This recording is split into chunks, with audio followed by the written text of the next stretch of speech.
Thank you for watching this recording of our live OneClick Q&A webinar. The topics we covered are listed in front of you with approximate start times. The recording will start shortly.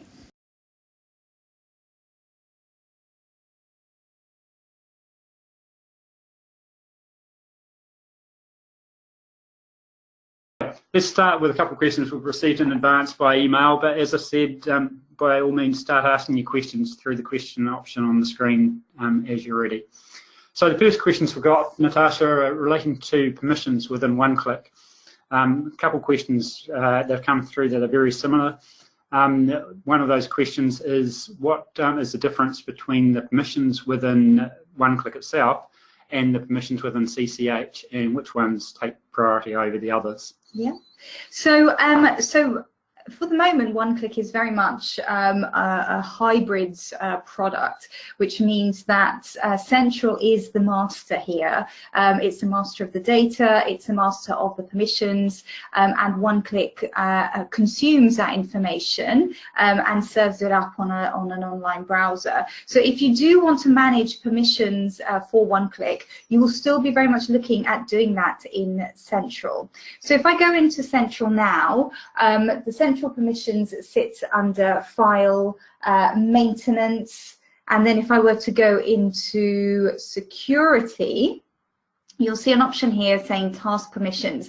And what Task Permissions does, I'm sure a lot of people are familiar with this already, but it does allow us to configure certain elements of OneClick and of the things that your employees can do. So if I were to go into and choose the OneClick products in here, you've got all your different employee groups, which you can then choose to give certain permissions to. So for example, within the client area, you can choose here whether this person can delete OneClick for a particular client, whether they can give the client access to OneClick, whether they can resend activation email, a whole host of different permissions which you can control through this area, and that is obviously what will give your employees the permissions to do certain activations and to do certain message and document exchange tasks within OneClick.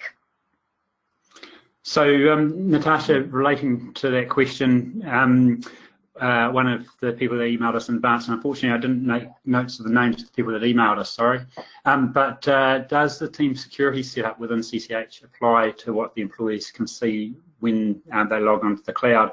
And to be more specific on that, the client list that they can see within CCH, is that the same client list they'll see when they log onto the cloud? Yeah, so yes, team security very much takes into effect within OneClick. So for those who are not familiar with team security, I'll just show you where that is set. So if I go into a particular client and then I choose the responsibility, if I were to tick team security, then that means that only the people within this client team in here can see this client. And that very much takes into effect within OneClick as well. So if you go into OneClick, any of the products that you happen to go into, you will see client lists in there. And if there's any clients that you do not have the ability to see because there's team security around that and you are not within that team, you will not see that client within OneClick either. So that very much cascades into OneClick as well. Okay, so also relating to permissions, but this time more relating to passwords. There's a couple of questions that we received relating to passwords. One was about the strength of the password and the reminders for passwords. So if you could just, I know we covered this in the last webinar, but if you could just go back in and show us about how to set the signals, the password strength, and reminders, and what applies to clients versus employees, please. Sure, absolutely. So, so if we go into File and we go into Maintenance and we go into OneClick, you should see in here, and I believe it's under the security element, here it is, we have an ability here for you to customize the password that either a client or an employee can set when they're logging into OneClick. So obviously to log into OneClick, you need a username, you need a password, and the parameters of that password is very much configured through here. Now, this does this does relate to both the client and to the employee. What I do want to mention, which I mention every time people talk about the activation and the authentication part of OneClick, is that we are working on a new authentication system, which we believe will come into effect at some point this year. This enhanced authentication system will obviously have stronger security requirements around that. You know, the password configuration will only ever be, you know, it will be only ever be more secure than what we have. So obviously we wouldn't do anything less secure. We're also looking at things like multi-factor authentication as well within this new authentication system. So for now, you can configure the password through here, but at some point this year we will be moving to a new authentication system. We'll be managing that configuration. And again, relating to kind of permissions, what can an employee or a practice do to change the way or what a client will see? So this leads on a little bit from the webinar last time, where we showed people how to activate clients, and that they can add products or features to what they see. Is there anything else that a practice can do to change what a client will see on the cloud? Yes, there are a lot of features actually that we have. I'd probably recommend, I think what I tend to recommend practices is that they really get to grips themselves, maybe by setting themselves up as a dummy client, get to grips themselves with how OneClick works, and then once they're really comfortable, start exploring some of these new customization options, or rather the customization options we already have available, to see which ones you do or don't want to use. And actually being on the screen already, you know, here are a couple of examples of things that you can choose to customize. So if you send a client activation email, that activation link within that email will expire 7 days after issue. If you want to increase that, you can do that through here. So here's the ability for you to do that. We have other options here. We've got the ability for you to use security questions. Now that's on by default. So if a client goes to activate, as part of that activation process, they are prompted to create security questions, which they can then answer if they happen to forget their password. And that happens a lot, clients forgetting their password, especially if they tend to use it on a once a year type use when they're doing their personal tax return. So it's important for us to facilitate that process. So you can choose security questions, but if you don't want them to use it, you can actually untick that as well. Another thing that you have is the ability to send their activation ID via SMS. So I mentioned in the previous webinar, when you send the client an activation email, they have to enter an activation ID as part of the activation process. Now, by default, the activation ID is actually their client code. So that's what you have to give them in order for them to do their activation. However, you can choose to tick this option here, and what will happen is when the client clicks on the link to go through and create their credentials, they will be sent at that point a randomly generated activation ID to their mobile phone, which they can use instead of the client code. And a lot of clients like this because it means they don't have to call their practice to ask them what their client code is if they've forgotten it. So a lot of people do use that. Obviously, this only works if you have a mobile phone number under their record, but it does work very well. So if you do have mobile phone numbers, they can use this. If they don't have a mobile phone number in their record, they can go ahead and use the client code instead. Another option here, you've got the ability to enforce a document view before approval. So if you were to tick this, when a client goes to approve a document within the messages and documents area, they will be made to open that document before they can press approve, and that stops the client from just pressing approve without having actually read the document. So it does force them to read it. Obviously, we can't actually physically force them to ingest that information, but at least it forces them to have physically open that document before clicking approve. So, you know, again, a lot of people can choose to use that option as well. So it's a few ways that you can customize the system. And you mentioned as well, you know, the one-click features. I think I did mention this in the previous webinar we did. But if you do want to add new features to a client, you can go ahead and click that under one-click features. We've actually enabled all our features, but otherwise you have a list of the features available in here, and you can choose to select them and bring them into here. Now, for the moment, I think messages and documents is what everyone's really interested in, but as we build more and more features for the client, you know, keep an eye on this area here. If you do ever have any features that you want to enable for your client, you know, this is where you do it. And one of those features on your screen just then was digital data request, which is something we'll cover in the next webinar in 2 weeks' time. That's right, yes. Another question leading on from last month's webinar was you touched briefly on swim lanes in the last webinar, but you didn't have that set up to demonstrate. Have you got that set up that we can explain what that is? I do, yes. And I think I remember last time I had set up a client and then promptly reset his password. And so I couldn't remember it anymore, which wasn't very helpful. But let me go into the client, because I do remember his password now. Okay.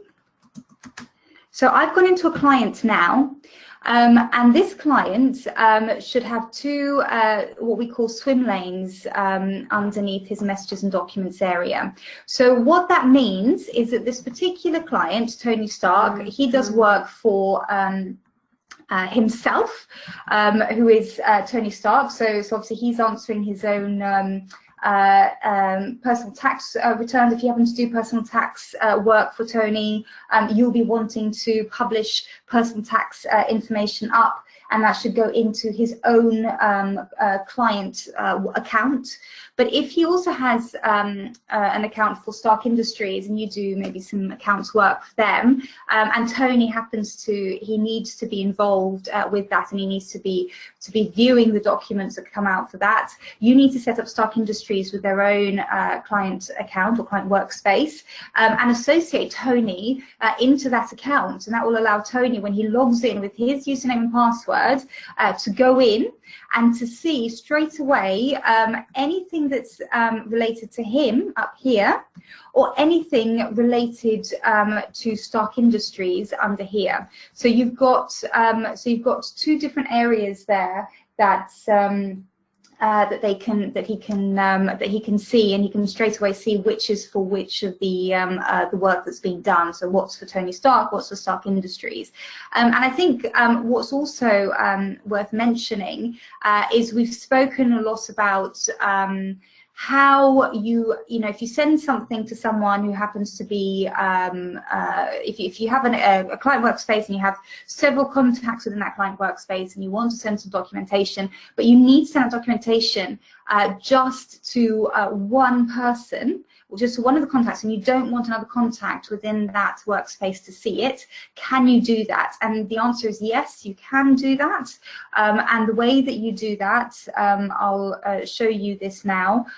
So I did set up an example earlier for this.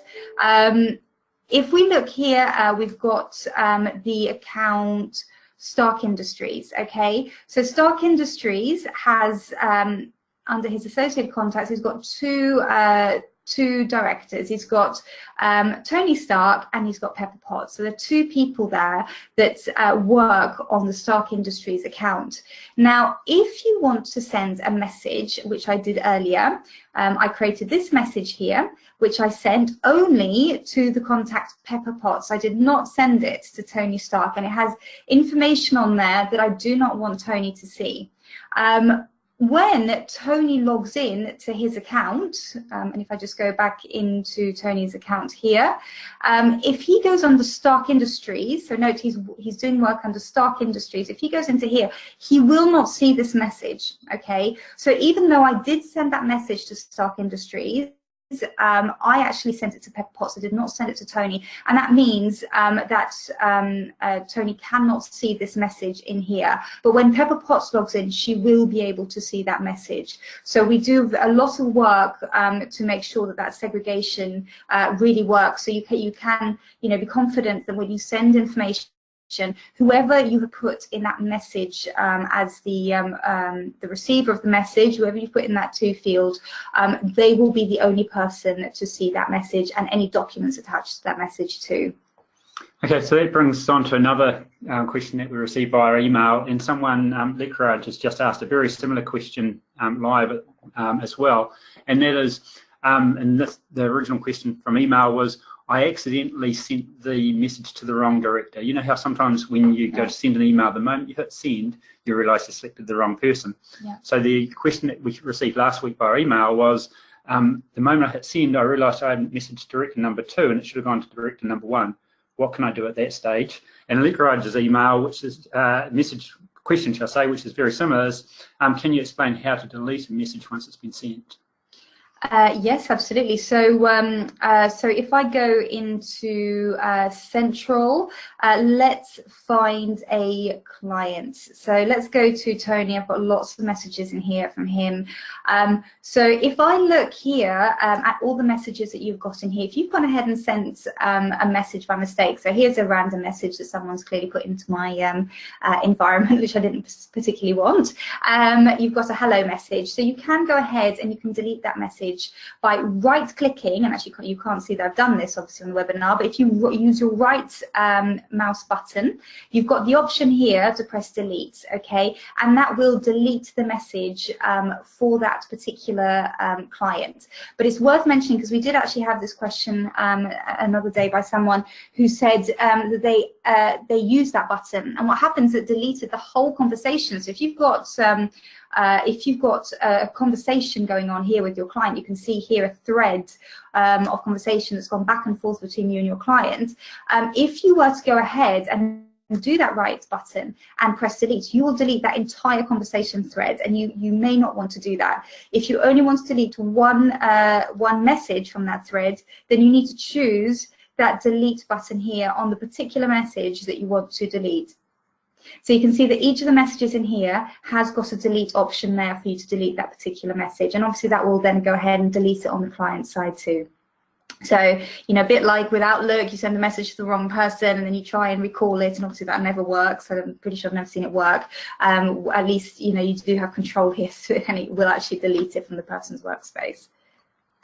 Okay, so this next question, I know we discussed it the other day. The question that came by email was, we have payroll, for example, where we want to send the payroll report or whatever it is to a specific client, and you've explained how that client, the appropriate director, will be the only person on the client side who will see that. But what about from our employee side? We potentially don't want our other employees to see some of the messages that we send to clients.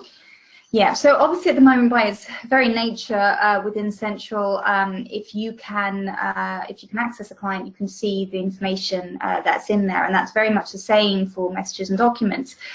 If your client sends a message and you've got another employee, maybe someone maybe that client sends a bit of payroll information, and it goes to, you know, so the payroll team in your company needs to be able to process those documents that they've sent, but you don't want another employee to see it. If you don't have any team security enabled and you have other employees who correspond with them about other matters, those other employees will be able to see those messages coming in. So it's worth mentioning that. You know, obviously one option you have is to, you know, as soon as those messages come in, you take those messages, you delete the message, you get the documents and you store it on whatever local drive that you have to keep it secure, and delete the message. But I appreciate that's not that's probably not the easiest workaround. One workaround that quite a few practices do is they create another client for payroll purposes. So for example, I've got here my client Scott Lang. And Scott is someone that people do work with, but you could also have Lang just for his payroll. So you've got here Scott Lang just for payroll. So you can see you've got two different clients there.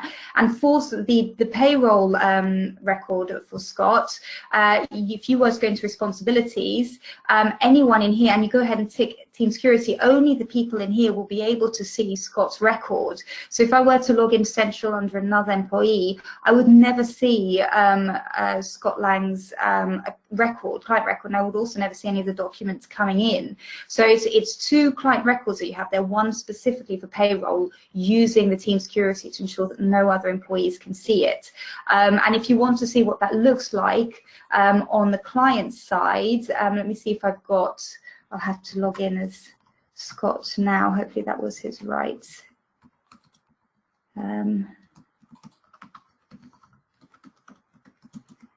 Okay, great. So if I go in as Scott now, okay, I can see here two swim lanes, and the reason for that is that what I have done is that I got Scott Lang, the client, and I made him an associated contact of Scott Lang payroll. And what that means is that when Scott Lang logs in with his username and password, he can see both his own account and messages sent from all the employees within the business, and then he can see a dedicated payroll swim lane, which is just for messages that he'll receive and he will be sending to payroll.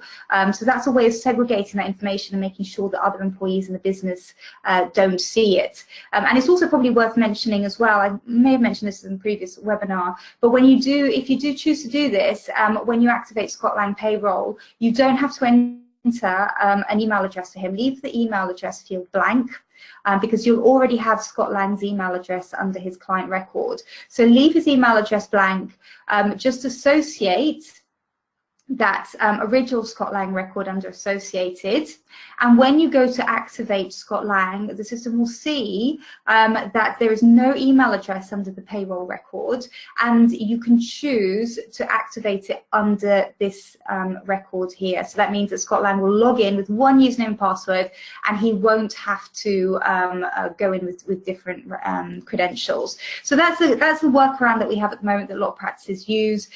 We are, however, looking into a way of segregating that information off an existing client record and having private folders or something that will allow a client to send information to only specific employees that other employees cannot see. But you know, we're still in design mode on that. So for the time being, I'd probably recommend that people use this workaround. Okay, I've got two questions from Lekraj. One related to what you've just discussed there, so I might ask that now, and then the other related to your question you answered a few moments ago. So he has asked, if a client changes their email, so we just talked about different clients here have different email addresses. If a client changes the email address, how do we update that in Central, and what does that do to the client's user login credentials? Yeah, so if a client changes their email, they'll need to tell you. They can't update it themselves in OneClick, because we do keep that information very sacrosanct. You know, there is a whole process, due diligence around updating client information.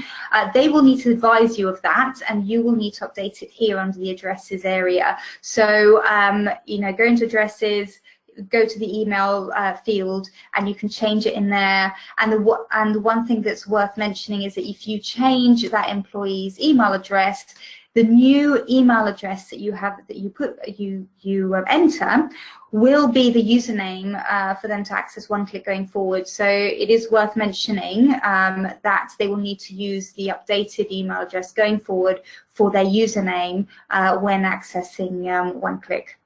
Likraj's other question was, going back to where you were talking about being able to delete a message.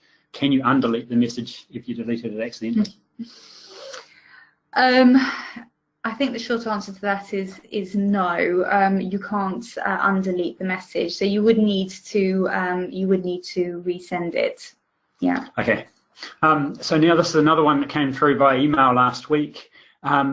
It's a fairly long question, but basically the client says, I have a lot of tax jobs where they're so small that we don't actually have a partner linked to them. And in your webinar last month, you said that to activate a client in OneClick, we have to have a partner activated for OneClick linked to that client.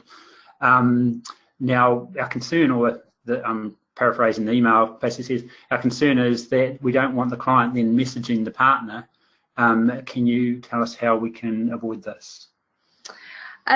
Yes, so we do have, obviously you do have the need to enter a partner in here. I think actually we were speaking about this, Richard, last week, about how to, about workaround for this.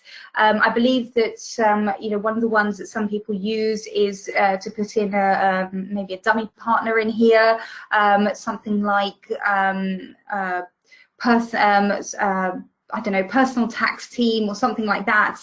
Once you've created the partner, under Message Center, you've got the client team area. And in this client team area, you actually get to choose which of the client team is the person that the client can respond to, or has the ability to respond to messages and documents. Now, as the partner is by default, someone that a client can respond to, they will appear ticked. But once you've activated them, you can add another person within your responsibility area, choose that person, and then untick the partner here.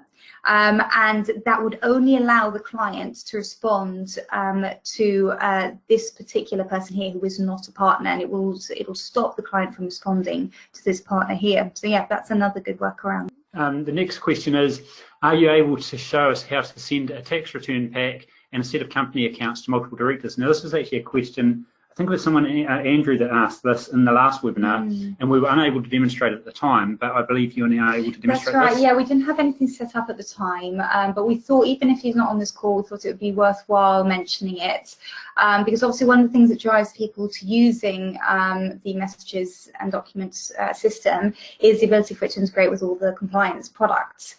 So all of our compliance products have an ability for you to publish up into our messages and document system.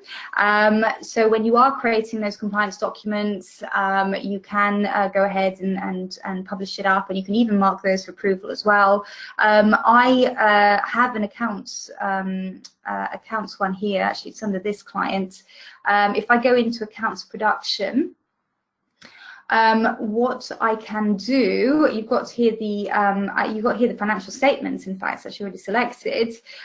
So this is a financial statement. So obviously we've created as part of the accounts production program, and you have an option here to publish it. Now you'll see it says publish to portal. I think that's an oversight on our part, because it does still say portal, but it will publish it up to the messages and documents area. Rest assured, if you click this button now, what it's doing is it's generating those documents, and it will then publish it up into the OneClick area. You can see the little message that's appeared. You can choose which of the contacts you want to receive this. So again, I mentioned earlier about segregation. If you only want Tony to receive it and not Pepper, she will never see this information if you publish it up. And if you want everyone to see it, you can just go ahead and you can tick multiple people in here. On that point, I can go ahead and I can send it for approval. Oh, I can actually see that's a question, isn't it, coming up? It's a very next question, yes. Actually. Okay, well, let's do that then. Can I just point out also that one of the benefits of doing this is that while you could still potentially make a mistake and send it to the wrong director in the company, you can't accidentally go and send it to the wrong client altogether, because you are publishing this from within OneClick. The only contacts that were listed there were the contacts for that particular client. So there's no way you could accidentally send client A's tax return to client B, for instance. Yeah, that's absolutely right. Okay, cool. So you've got the ability here to attach straight up from accounts production. I've added in the people that I'm sending it to. I've added in a header. Actually, I do also have to write something in the message. Please see your account. Okay, and I can go ahead and I can. When I go into the attachment, I can actually choose the requires approval button here. Now, One thing to bear in mind is this is automatically filed under the Accounts 2019 folder. If you go ahead and attach a document, just a document from your local machine, then the default will be the shared folder. But you need, if you are going to set a document to be approved, you need to file that document, okay, into a folder, because it allows you to file it into DM afterwards. So you need to choose a folder. So you can't, any document that needs to be approved cannot sit under the shared folder. It needs to be changed here and put under a corresponding folder.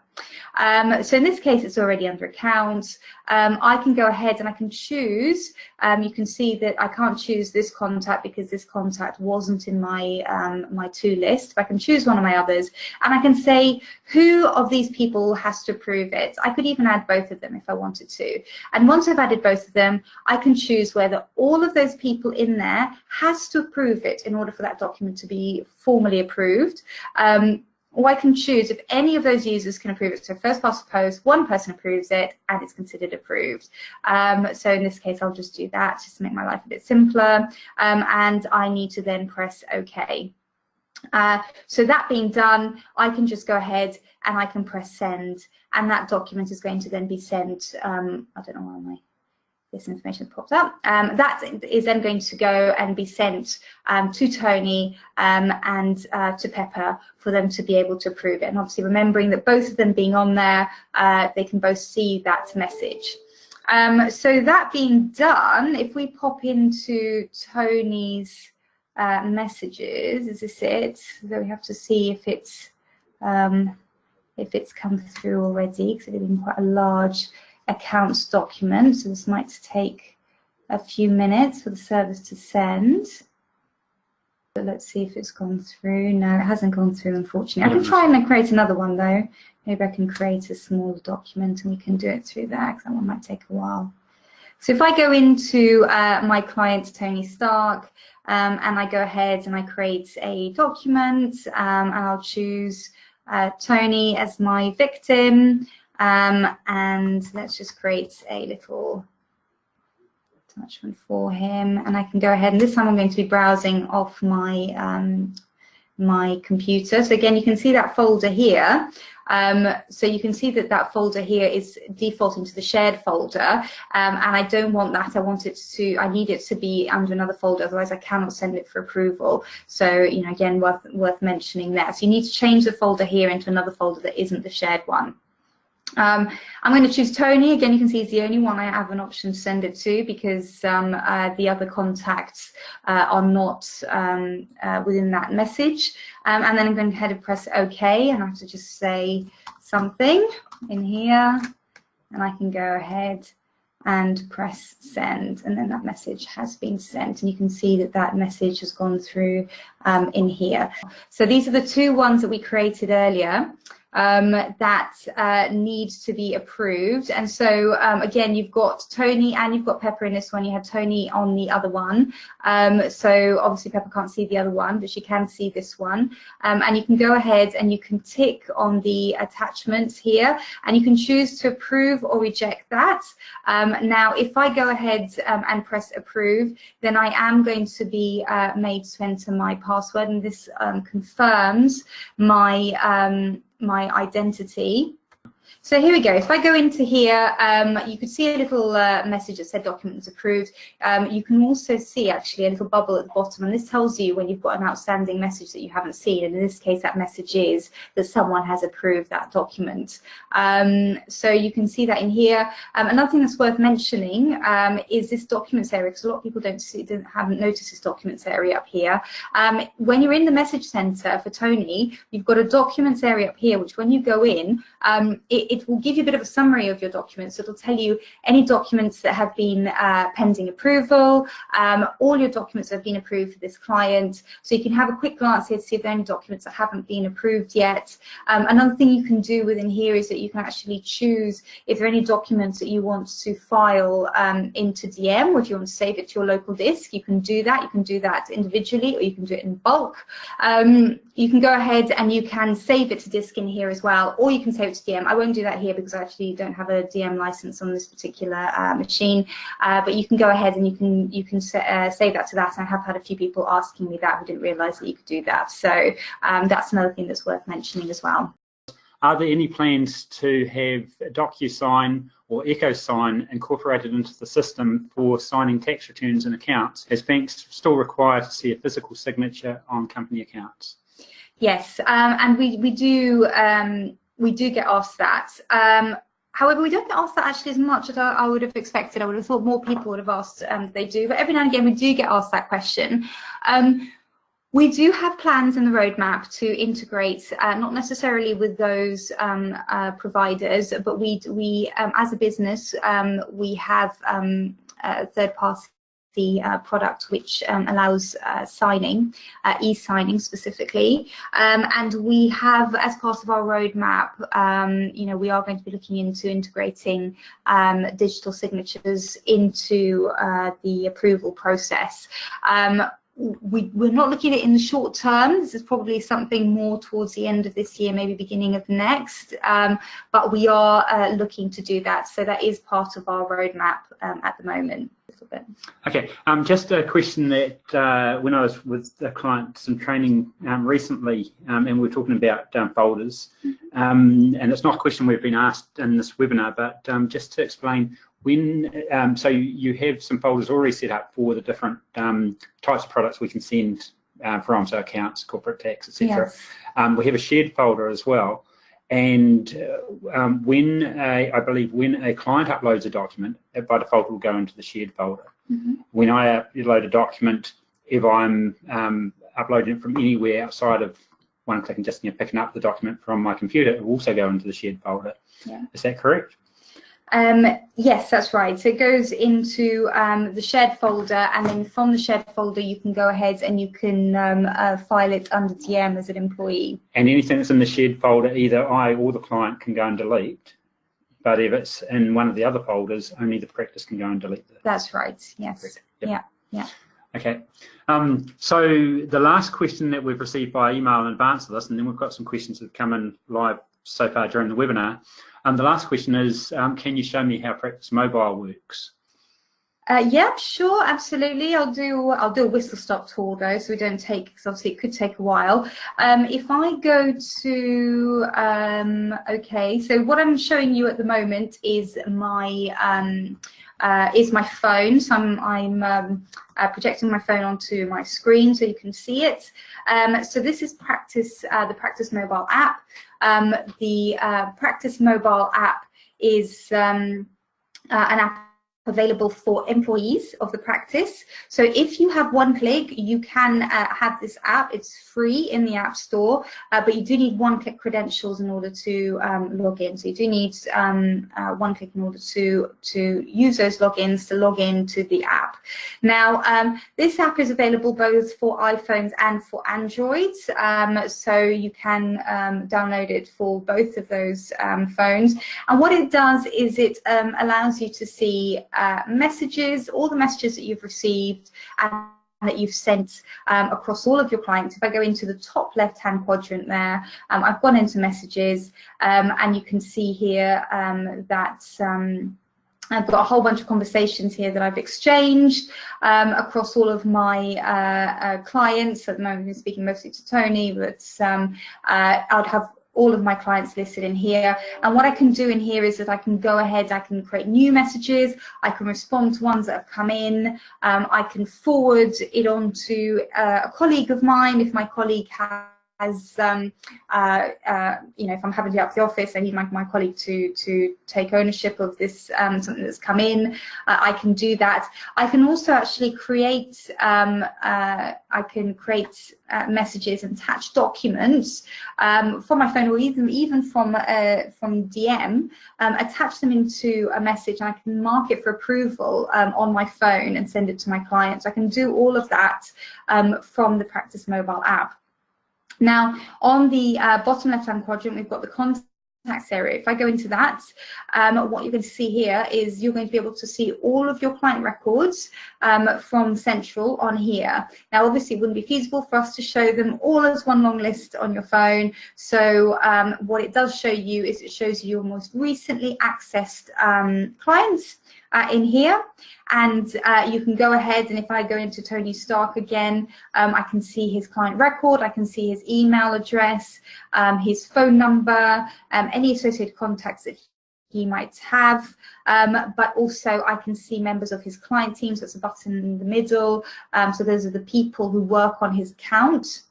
And I can also see any documents that are related to him as well, and that's coming from DM, and also any messages that I've exchanged with him as well. So you can see all the messages in here, so I can just dive into those. And if I happen to be on my way to see Tony, I'm out and about on the street, I can actually choose just pop, just call him if I need to, or if I need his email, his address, I can see that on there as well. So that's the contacts area. And then we also have a documents area on the bottom right, and that's actually showing you all your documents from DM. Now, again, it will be a lot more useful for you to search for particular documents in UC rather than scroll across all your documents. So you can search your documents in here, and there's also a little button, you can't see it because it's hiding under that my little sharing icon, but it's an advanced filter function which allows you to filter by particular documents. So that is the bulk of the features in the Practice Mobile app. We do have a tasks area, but we're still working on this one. The idea being that you're going to have the tasks coming up across all of your clients. You'll be able to see if there's anything upcoming that you need to work on. So again, that's a Practice Mobile app. Is available on the App Store and the Play Store. If you want to download that and you've got OneClick, then you can go ahead and do that. There is an additional charge for this app. And that's available for both Android and iOS? Yes, that's right, and Android and iOS. So we've got two questions related to apps that have come through this afternoon. First one is, do you know when the iPhone app will be available for clients to access the message center? And the second, because they're probably similar answers, is when is the time frame for the digital data review, I think it's a digital data request, on the iOS? Yeah, so so iPhone app for clients to access their messages. We are looking into creating an actual native app for our messaging, our collaboration area. Obviously, we've got one for the employees, so we are looking at creating one for the clients. We may look at integrating it with the existing digital data request app, which we already have clients. But to be honest, at the moment, it's not looking at like it's a short term. It's looking like something potentially that we'll start looking at next year. Now. The message center is mobile responsive, so a client can access it on a mobile phone. I think we understand that the login screen doesn't look fantastic on a mobile. I think you have to kind of pinch and zoom a bit, but once you're through that login page, the rest of it is very responsive. Again, we are working on a new activation authentication system, which will most likely replace the login screen anyway. Now, the message and documents area, like I said, is mobile responsive. We have heard a few people had some issues with iOS versions that were very old. So if they had an iPad or an iPhone that ran off iOS 8 or something like that, it was the resolution wasn't great. We don't support those versions, to be honest. So if your clients are having issues with accessing it on an iPhone, it might be because of that. We also did hear that there was an issue around tutorials showing on the iPhone when someone logged into OneClick, and that tutorial was sort of distorted on the iPhone. We've actually removed that. So for one of our next releases, that won't be the case anymore. Outside of that, like I said, it is mobile responsive. People can access it through their phones if they want to. We are in discussions about an app, but we're probably looking a few months down the line still for that. And then I think the next question was digital data request one. About the timeline for that one. So digital data request will obviously, you know, we'll be speaking about on the webinar on the 16th. But at the moment it is only available for Android, as the person has mentioned.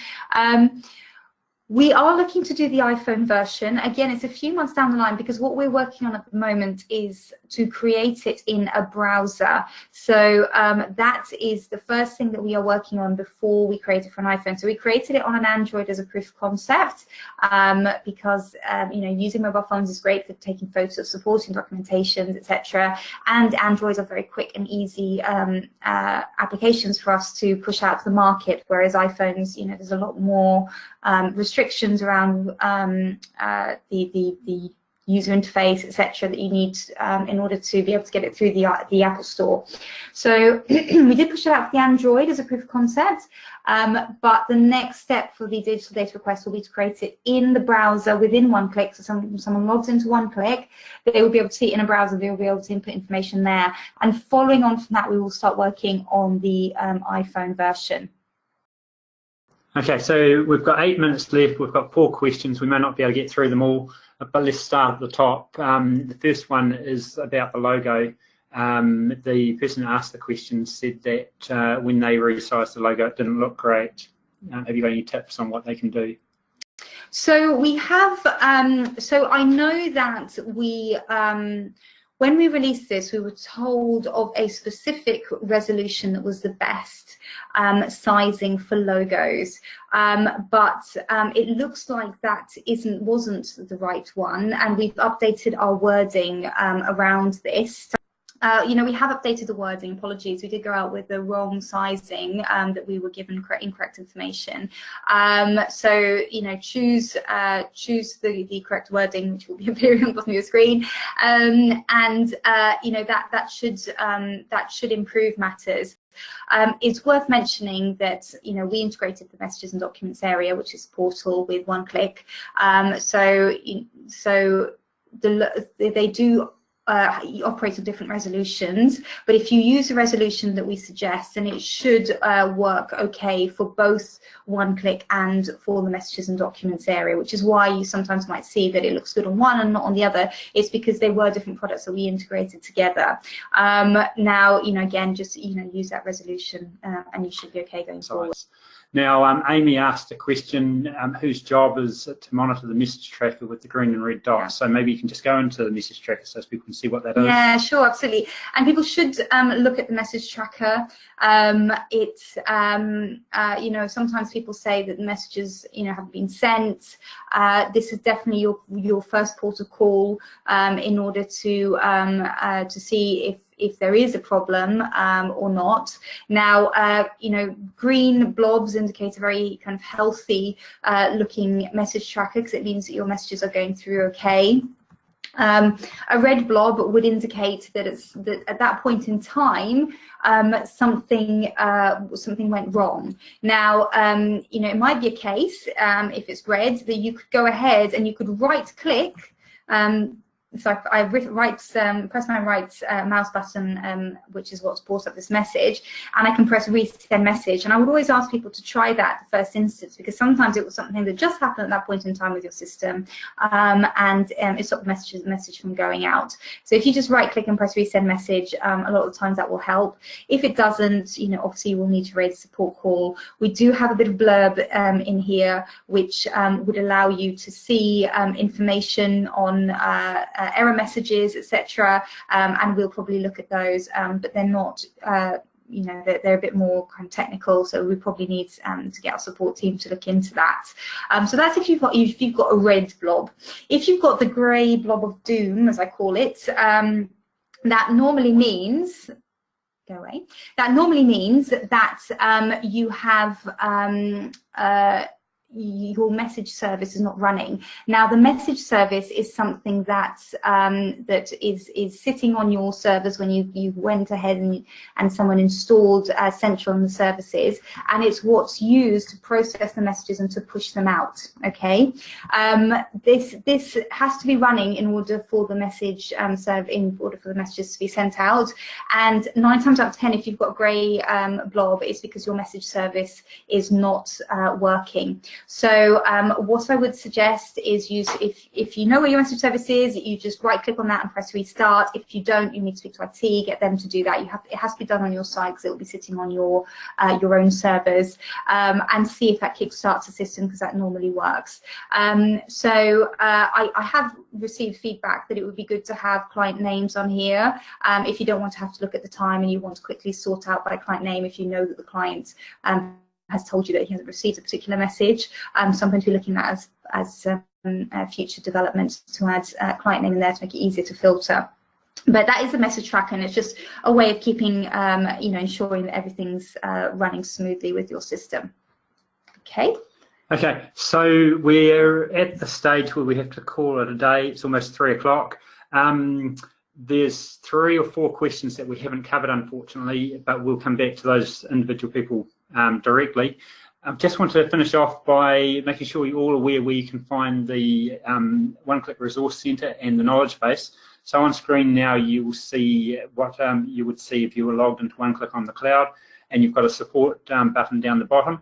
And if you click on that, which Natasha will do now, that will take you to our website, and you can then from there access from the top right in the menu the OneClick Resource Centre, or the larger icon to go into the knowledge base. The knowledge base, if you've not visited it for a week or 2, has now got a lot more articles, and there are articles being added on a daily basis to that. And the Resource Centre, I think, is also continuing to be updated, but already has a lot of information, including videos. If you haven't already watched them, there's a few videos on there as well that may be of use. And if you click to the last slide, please.